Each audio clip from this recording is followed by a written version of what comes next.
I built that lake with my own 2 hands, and the HOA came onto my land and chainsawed my bridge in half, said it violated their view.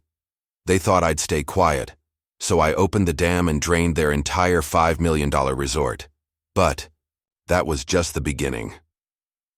I came home one Tuesday afternoon, sun beating down, lunch in the passenger seat, expecting a quiet day by the lake I built with my own 2 hands, only to find 3 strangers in hard hats chainsawing my bridge and half like it was junk wood at a city dump. I slammed on the brakes and jumped out, heart pounding so hard I thought I might black out. My bridge wasn't just wood and bolts. It was something I designed, paid for, and maintained for over 14 years, stretching peacefully over a man-made lake I personally dredged, dammed, and mapped to spec. This wasn't some HOA walkway or neighborhood fixture. It was mine on my land, feeding no road, crossing no boundary but my own. And yet there they were, smirking like righteous missionaries, sawdust flying, boards cracking, this deep, awful grinding sound echoing across the water like they were murdering something sacred. I demanded to know what the hell they thought they were doing, and one of them, young guy, maybe late 20s, casually handed me a laminated flyer like he was giving out church pamphlets. HOA compliance violation, unauthorized structure over, shared water feature. I swear I stopped breathing. Shared water feature? This was my damn lake, my reservoir. I'd filed every permit, paid every penny. The HOA they worked for? That was the subdivision next door, built long after my house was already standing. I didn't sign their papers, didn't owe their dues, never agreed to be governed by their clipboard committee of Karens and retirees playing power games with their neighbors. And now they'd crossed onto my property, destroyed my bridge, and acted like I was in the wrong, like they were the victims of some unsightly violation that offended their precious view. One of them had the gall to say, "You can rebuild it. Just submit an architectural review and get it approved next time." Like I needed permission to breathe. I didn't shout. I didn't threaten. I just stood there, nodded slowly, took a photo of their truck license plates, and walked back inside. But inside me, something turned. That quiet, middle-aged man they mistook for harmless. He started drawing lines. I pulled out every surveyor document, every county plat map, every dusty binder from my files, proving beyond question that my property line extended well past the bridge and into the lake itself. And then I noticed something I hadn't seen before, an easement filing from their HOA claiming community access rights to the shoreline, filed without my signature. I looked closer. The signatures were identical, stamped, forged.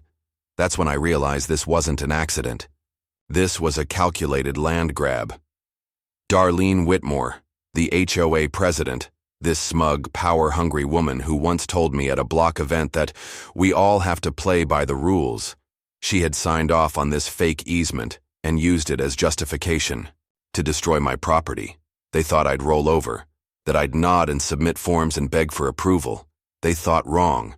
I hired a property attorney, a bulldog with a love for land rights, and we dug deeper, turned up emails from HOA, board meetings bragging about restoring the natural lake view, and plans to build a walking trail right where my bridge once stood. But lawsuits take time, and I wanted a faster response. So I did something quieter and far more surgical. That lake of mine? It's fed by a creek that runs the length of my land, and at the far end sits a concrete dam with a sluice gate. Perfectly legal. Installed years ago for flood control. I walked down there one morning with my coffee and wrench, opened the gate, and let the water start its slow, steady retreat. By dusk, the lake had dropped 3 feet. By the next morning, the resort-style docks their HOA bragged about were sitting in the mud like stranded lifeboats. Kayaks tipped over. Fish flopped and died in puddles near manicured lawns. Panic set in fast. I watched Darlene walk the shore, phone glued to her ear, heels sinking in mud, barking orders to her board like she was running a military op. That same afternoon, 2 police officers knocked on my door. She'd told them I sabotaged community property. I smiled, handed over every deed and document, showed them the dam controls, and pointed out the clear survey lines. "This is a private reservoir," I said calmly. State code allows me to control it for maintenance or flood prevention. One of the cops flipped through the documents and looked up at me. Sir, this all checks out. You're within your rights. I watched Darlene's face from across the water as they relayed the message. Rage, disbelief, powerlessness. It was beautiful, but I wasn't done. We filed a lawsuit for trespassing, destruction of private property, and land fraud. Complete.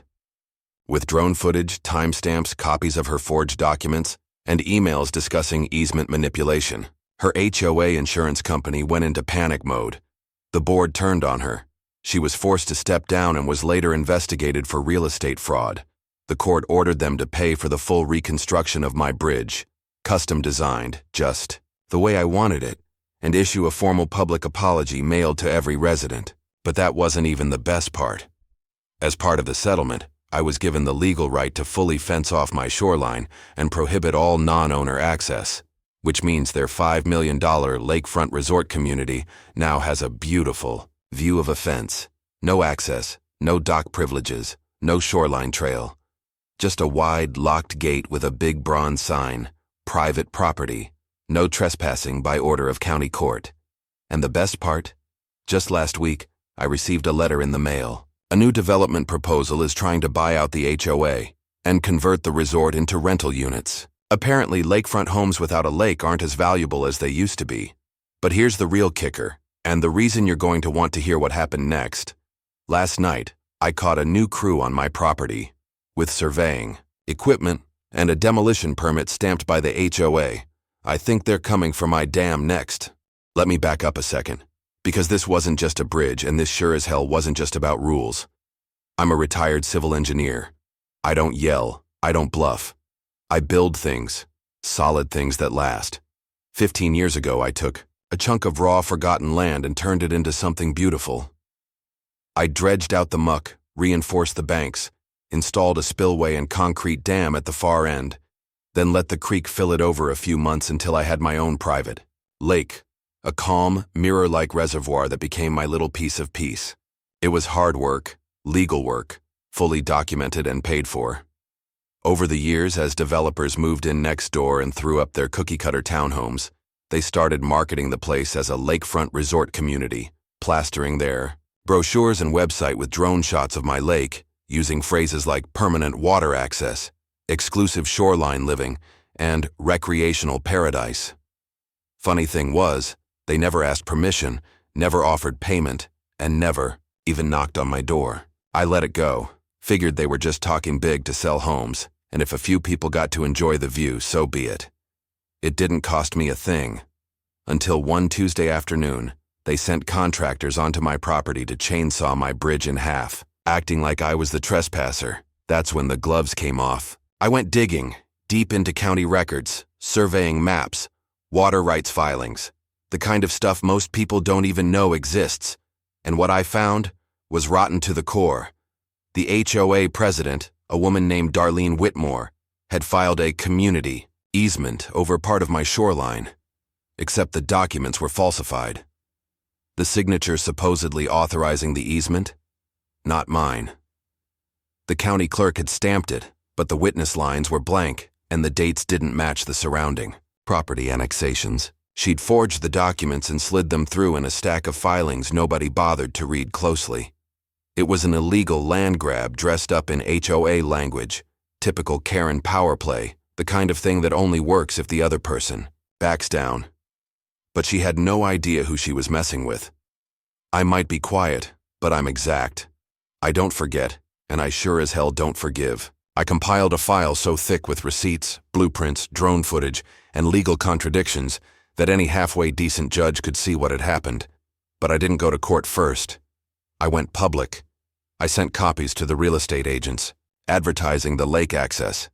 I filed complaints with the State Board of Engineers. I gave interviews, anonymous at first, about the misuse of private infrastructure by developer-aligned HOAs. I dropped hints in online forums about fraud investigations and property line disputes. And wouldn't you know it?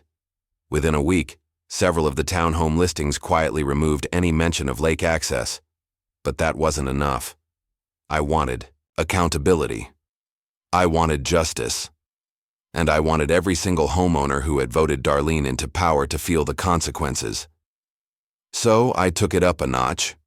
I called in a former colleague of mine, an expert in water law, and we started preparing a formal lawsuit, trespassing, property destruction, fraud, and misrepresentation of land ownership. I filed for an emergency injunction to halt any further maintenance by the HOA on or near my lake. Then I installed motion sensors and trail cameras all around the shoreline. That's when things got weird. Someone started leaving anonymous notes in my mailbox accusing me of being hostile, warning me that community harmony was more important than legal boundaries. One night I caught a figure near the dam with a flashlight taking pictures. When I shouted, they ran. I reported it all. The sheriff thankfully was on my side. He reviewed the footage, nodded, and said, "You've got every right to be ticked off." That was all I needed to hear. I had the law, the paperwork, and now, even public sympathy. Darlene. She started squirming. She tried to claim that the easement had been filed in good faith, that everyone believed the lake was shared, but facts don't care about her feelings. When I confronted her with the original boundary plats, stamped and filed years before her HOA even existed, she went silent. Then came the deposition. My attorney questioned her under oath. She cracked fast. Blamed the developer. Blamed a board member who'd since moved. Blamed her assistant. But the notary log showed she'd signed off herself. Game over. The court ruled in my favor. Full damages for the destroyed bridge. Legal fees paid by the HOA. A formal order for them to cease all shoreline activity unless explicitly authorized by me in writing. But I wasn't done. Not by a long shot. I built a new bridge, twice as big, twice as sturdy, and had it delivered by crane just to make a statement. I installed a wrought iron gate at the lake entrance with a bronze plaque that read, "Private reservoir. No public access. Trespassers will be prosecuted." And then I had the dam reinforced, doubled the outflow capacity, upgraded the locking mechanism, and installed surveillance. Because something told me Darlene wasn't finished. And I was right. Last night, I got a notification from one of the cameras. 2 men dressed like contractors, walking the edge of my property with clipboards and measuring tools. I checked the footage. They scanned the dam, the spillway, even took a sample from the water. I checked with the county this morning, and that's when I found it. A new permit application, filed under a different LLC, but signed by Darlene Whitmore. She's trying to claim the dam is an unlicensed hazard that affects community water safety. I don't know what she's planning next, but I do know one thing. She picked the wrong quiet man to fight. I checked with my lawyer, and the second he saw the permit application Darlene filed, trying to label my dam as a community hazard, his face went stone cold. We had everything. Certified land surveys, GPS-tagged topo maps, historical engineering documents, water use permits, notarized property deeds dating back before her HOA even existed. All of it ironclad proof that the lake, the shoreline, the dam, and every drop of water behind it was mine. He said I could sue her and the HOA for fraud, property damage, and defamation. And I was tempted. But lawsuits are slow, and Darlene was the kind of Karen who thrived in slow. She weaponized red tape. She'd smother everything in delays, hearings, mediations, buying time while the HOA kept acting like they owned the place. I needed something quicker, so I went back to basics. I pulled out the original spillway blueprint I drew up in my workshop nearly 2 decades ago. See, the lake sits behind a 14-foot dam I built myself, concrete core, rip-rap sides, steel-reinforced sluice gate built for flood control. Totally legal, inspected, certified. The sluice gate is designed to release water during heavy rains, so the dam doesn't overtop. I'd only used it twice in 15 years. But that gate doesn't ask questions. It opens when I turn the wheel. So one quiet Thursday at dawn, I walked out to the dam with my thermos of black coffee, unlocked the hatch and turned the valve. Just a quarter turn, just enough to let a slow, steady stream out. And then I waited. By noon, the water level had dropped maybe a foot, nothing dramatic. But by sunset, the shoreline had pulled back like a curtain, 4 feet down. The HOA's prized lakefront paradise had become a muddy ditch. Their floating docks now sat crooked in the cracked mud. Paddle boats were toppled. A fire pit that once sat near the edge was now 20 feet from the water. Lawn chairs poked into the sludge like forgotten skeletons.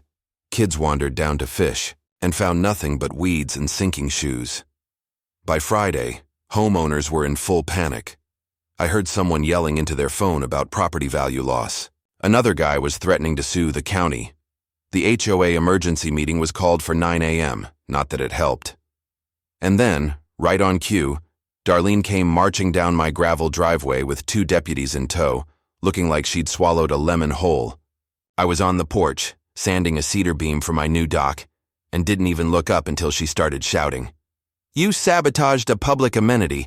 You've caused environmental damage," she shrieked, waving a folder full of printed-out HOA bylaws that meant nothing on my land.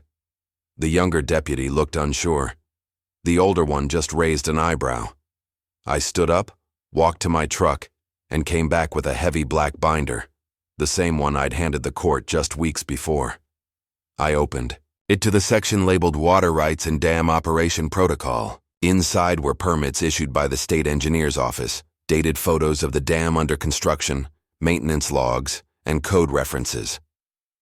"This reservoir," I said calmly, "is a private impoundment under Section 3786-103 of state water law. The dam is maintained by me, the lake is not public, and I am conducting routine water level management for seasonal safety." The older deputy took the binder and flipped through it, nodding slowly. "Looks solid," he said. "Ma'am, he's within his rights." Darlene's face flushed red like a pressure gauge about to blow.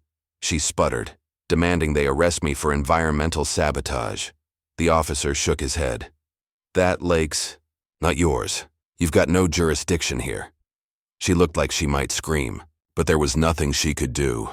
No one to call, no meeting to convene, just the dry mud of her lakefront resort, cracking in the sun. Over the next week, the water dropped another foot, then another. The wind kicked up dust instead of mist. The brochures she'd plastered across the internet became a joke.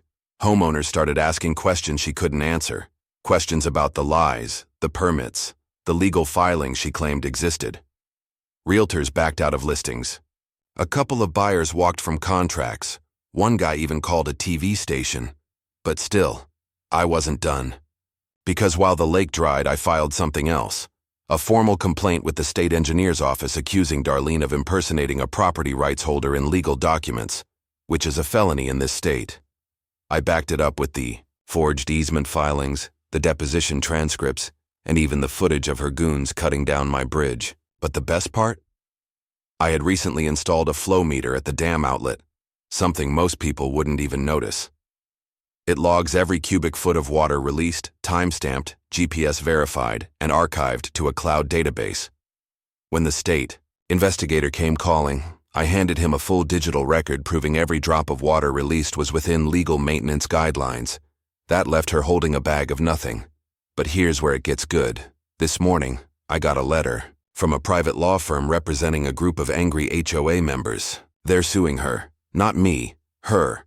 Class action, fraud, misrepresentation, negligence.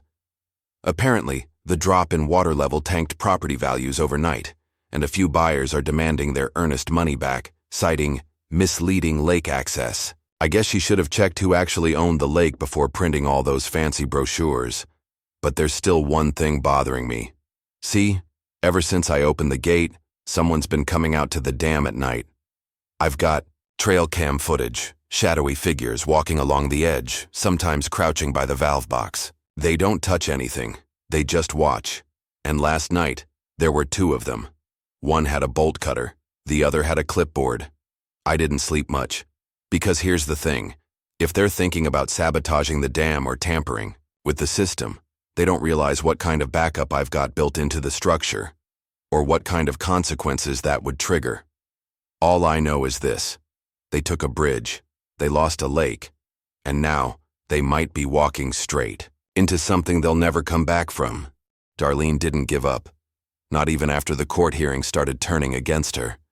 She doubled down like a gambler with nothing left but pride, calling an emergency HOA meeting in that little clubhouse of theirs, whipping up fear and fury among the residents with dramatic speeches about a rogue landowner threatening community stability. She painted me as some reclusive villain who hated progress, who endangered their property values by draining the lake out of spite. But I'm not a villain. I'm an engineer. I believe in facts.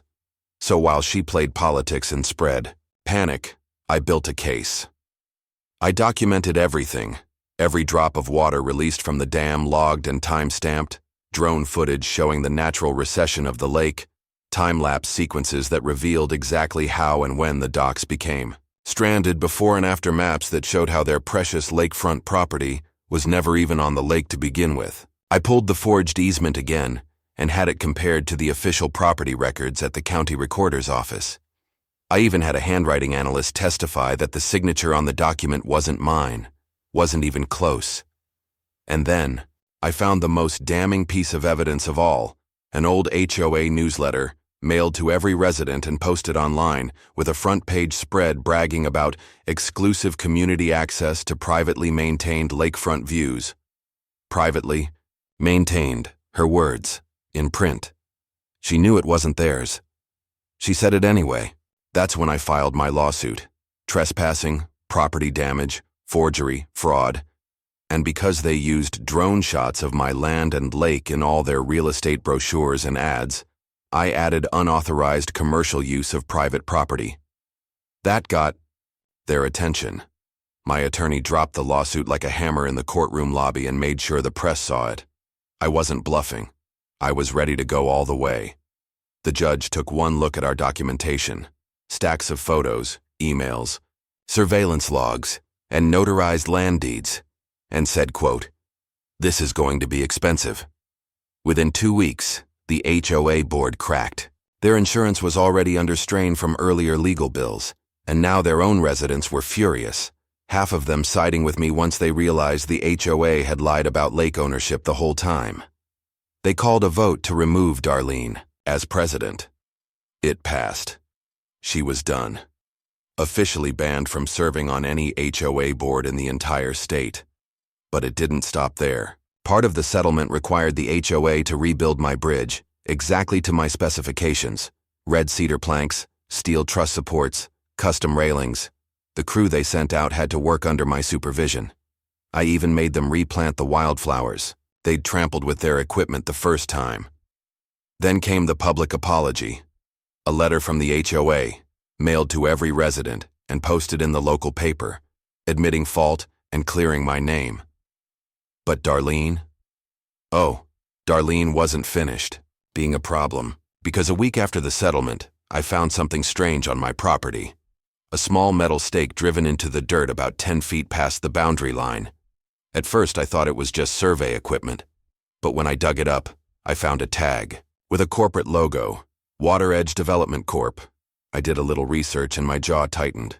Turns out, Darlene had taken a consulting job with a private development company, one that specialized in lakeside resorts, land flips, and eminent domain maneuvers. And guess who'd recently filed a preliminary water use evaluation request? With the state for my lake basin? That same company. The paperwork wasn't public yet, but I knew the signs. She was trying again, this time not through fake easements or newsletters, but through backdoor acquisitions and state-level manipulation. My hands shook when I read the last page of the document, a proposal to designate the dam and surrounding reservoir as a regional recreational water resource open to municipal development. If approved, it could override my rights. It wouldn't just be a lawsuit this time, it'd be war. And she wasn't coming through the front door. She was trying to take my lake with a pen and a smile from behind a corporate desk. So now, I've started something new, something I never thought I'd have to do. I'm building a coalition, other landowners, engineers, a retired hydrologist from the State Water Board, a few good men who still believe in property rights and earned peace. We're putting together our own legal defense and preparing to take this all the way to the state capitol if we have to. Because this time, they're not just messing with my land, they're coming for my legacy. And Darlene, she may think she's found a bigger stick to swing, But she's forgotten the first rule of engineering. Every pressure has a limit. And I've just started turning the valve. After all the court drama, after the bridge was rebuilt plank by plank under my supervision, after Darlene was ousted and the HOA was publicly humiliated, I could have just gone back to normal. Back to mowing my land, tending my garden, walking across my bridge in peace. But I don't believe in going back. I believe in moving forward. And forward meant making sure they never forgot what they did. So I went to work on the creek. Quietly, carefully, with the same patience I used to. Build that lake in the first place. I brought in a surveyor, paid in cash. I regraded the inflow trench upstream, added a set of diversion gates and redirected the water's path so it no longer filled the lake year-round. Now it only fills during the spring melt and early summer rains when I choose to open the gates. The rest of the year, it's just a dry basin with a trickle running through it. The HOA, they weren't prepared. They thought the lake would bounce back. They thought I'd move on, forget, maybe even give in. But I didn't forget. And nature doesn't forgive. Within a month, their so-called resort shoreline turned to cracked earth and brittle weeds. The fancy gazebo they built for weddings and cookouts, it collapsed when the ground underneath dried out and shifted. They tried to throw more money at it, imported new topsoil, even considered running a pump to refill the lake artificially, until someone on their board did the math and realized how much it would cost to rent water from the city. 2 homes that were listed as premium lakefront properties fell through in escrow when the buyers did a site visit and realized there was no lake anymore, just a marshy ditch and an angry HOA brochure full of lies. And me? I sit on my rebuilt bridge, made stronger than before, sipping hot coffee as the sun comes up over my empty lake, enjoying the silence like a victory song. No jet skis, no screaming kids, no Karen demanding I trim my trees to match their view. Just birds, wind, and the distant creak of nature healing from their arrogance. Some neighbors came by once, asked if I'd consider letting the lake fill again. For the community, they said. I smiled, offered them coffee, and politely explained that the community destroyed my bridge, trespassed on my land, forged legal documents, and tried to ruin my name. They didn't say much after that, because the truth is, they all knew. They knew Darlene had lied, had manipulated the system, had pushed too far, but they stayed quiet when it suited them, when the views were good and the property values were high. They underestimated me because I didn't raise my voice, because I wore work boots instead of a suit, because I let them enjoy the lake for free all those years. But see, I never needed to yell. I had the law, I had the land, and most importantly, I had gravity on my side. Water runs downhill and so does justice, slow, steady, unstoppable. I didn't get mad. I got methodical. I didn't burn their houses down. I just shut the valve. Every creek, every dam, every runoff has a choice. Point, so does every man. And when you try to cheat a man out of his rights, out of his dignity, out of the legacy he built with his own 2 hands, you better be damn sure he doesn't know how to outthink you. Because the quiet ones, the patient ones, they're the ones you should fear the most. And just when the HOA thought it was all over, just when they thought the storm had passed, I got a call. A local developer, one of the big outfits, had seen my lake in a magazine years ago. They'd reached out to the HOA first about partnering to turn the area into a luxury fishing lodge, until they realized the HOA didn't own the water. So, now they're talking to me. Exclusive access, private cabins, full control, and suddenly that dry basin? It's prime real estate again. Not for the HOA, not for weddings, for me. And you better believe I'm not giving them a drop of it. Not until every signature, every contract, every right is in my name, and theirs is just a footnote in a cautionary tale. So if you're out there, dealing with an HOA tyrant, a clipboard Karen, someone who thinks they can bully you into silence, remember this. You don't have to scream. You don't have to stoop to their level. You just need patience, truth, and a damn good understanding of how the system works. Because sometimes, justice doesn't arrive in sirens or gavel slams. Sometimes it's quiet. Sometimes it takes months. And sometimes, it flows downstream so slow they don't even notice. They're drowning until it's too late. You want to know the best part? After all the court drama, after the bridge was rebuilt plank by plank under my supervision, after Darlene was ousted and the HOA was publicly humiliated, I could have just gone back to normal. Back to mowing my land, tending my garden, walking across my bridge in peace. But I don't believe in going back. I believe in moving forward. And forward meant making sure they never forgot what they did. So I went to work on the creek. Quietly, carefully, with the same patience I used to. Build that lake in the first place. I brought in a surveyor, paid in cash. I regraded the inflow trench upstream, added a set of diversion gates and redirected the water's path so it no longer filled the lake year-round. Now it only fills during the spring melt and early summer rains when I choose to open the gates. The rest of the year, it's just a dry basin with a trickle running through it. The HOA, they weren't prepared. They thought the lake would bounce back.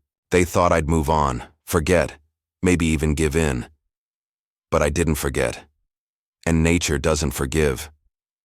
Within a month, their so-called resort shoreline turned to cracked earth and brittle weeds. The fancy gazebo they built for weddings and cookouts, it collapsed when the ground underneath dried out and shifted.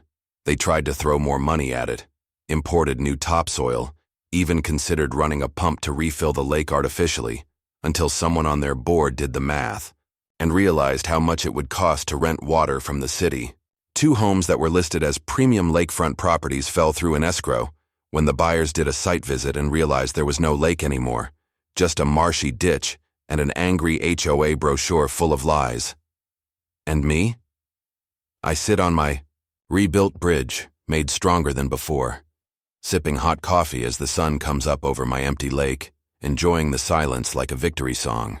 No jet skis, no screaming kids, no Karen demanding I trim my trees to match their view. Just birds, wind, and the distant creak of nature healing from their arrogance. Some neighbors came by once, asked if I'd consider letting the lake fill again. For the community, they said. I smiled, offered them coffee, and politely explained that the community destroyed my bridge, trespassed on my land, forged legal documents, and tried to ruin my name. They didn't say much after that, because the truth is, they all knew. They knew Darlene had lied, had manipulated the system, had pushed too far, but they stayed quiet when it suited them, when the views were good and the property values were high. They underestimated me because I didn't raise my voice, because I wore work boots instead of a suit, because I let them enjoy the lake for free all those years. But see, I never needed to yell. I had the law, I had the land, and most importantly, I had gravity on my side. Water runs downhill and so does justice, slow, steady, unstoppable. I didn't get mad. I got methodical. I didn't burn their houses down. I just shut the valve. Every creek, every dam, every runoff has a choice. Point, so does every man. And when you try to cheat a man out of his rights, out of his dignity, out of the legacy he built with his own 2 hands, you better be damn sure he doesn't know how to outthink you. Because the quiet ones, the patient ones, they're the ones you should fear the most. And just when the HOA thought it was all over, just when they thought the storm had passed, I got a call. A local developer, one of the big outfits, had seen my lake in a magazine years ago. They'd reached out to the HOA first about partnering to turn the area into a luxury fishing lodge, until they realized the HOA didn't own the water. So, now they're talking to me. Exclusive access, private cabins, full control, and suddenly that dry basin? It's prime real estate again. Not for the HOA, not for weddings, for me. And you better believe I'm not giving them a drop of it. Not until every signature, every contract, every right is in my name, and theirs is just a footnote in a cautionary tale. So if you're out there, dealing with an HOA tyrant, a clipboard Karen, someone who thinks they can bully you into silence, remember this. You don't have to scream. You don't have to stoop to their level. You just need patience, truth, and a damn good understanding of how the system works. Because sometimes, justice doesn't arrive in sirens or gavel slams. Sometimes it's quiet. Sometimes it takes months. And sometimes, it flows downstream so slow they don't even notice. They're drowning until it's too late.